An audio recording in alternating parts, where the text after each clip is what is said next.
In this video, we're going to look at how we animate our masks inside of After Effects. So here we're back with our segmented character here. Here's all the segments. What I have is I just have the head and the upper body turned on. Everything else is set to none. That's why you can't see the rest of the body. We'll work on those parts independently in just a second.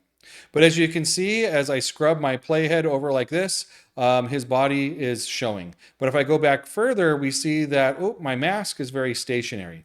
That is because when I look at my mask, I'm going to select a layer and hit the M key so I can see all of the masks that I have. We're going to see here that I've already started animating. I've turned on the mask path, little animation stopwatch, created keyframes, and as I went through this project, my keyframes here have been created and I started to animate them around. Now, some of these are kind of rough blockings. We're going to go in a little bit later and kind of tighten things up. So let's look at how to do a rough blocking of our next layer, which is the upper body. So I'm going to set this to add so I can see it. I'm going to scrub in a little bit like this. And that created now a keyframe for us on, oh, we haven't created it yet.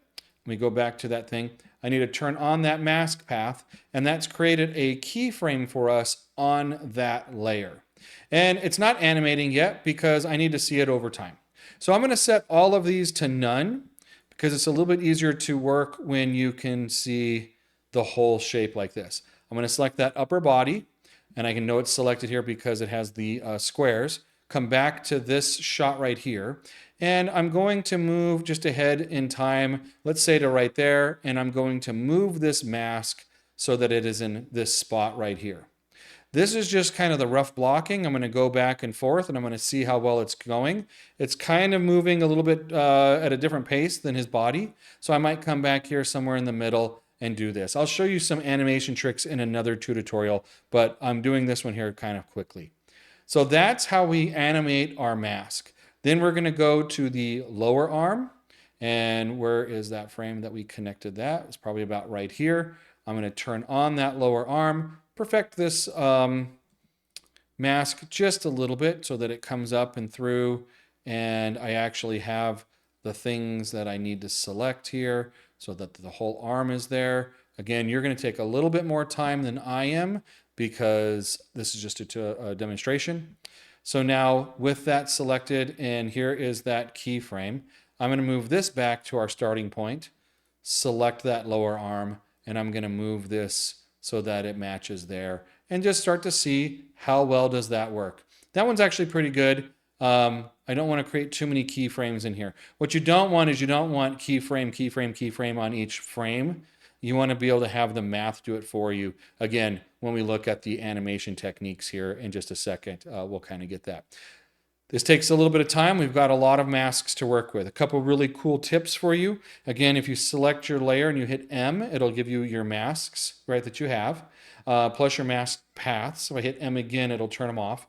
If I double tap M real quick, it'll allow me to see all of the parameters for all of the masks.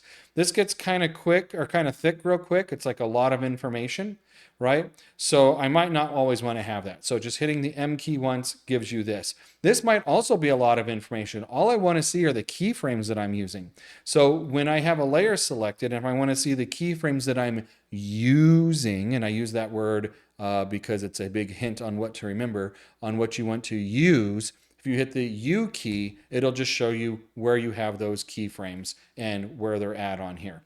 So it kind of helps you to manage things a little bit better as you're starting to work with this process. I'll show you some really cool strategies to be able to get a good animation with this in the next video. So I'll see you there.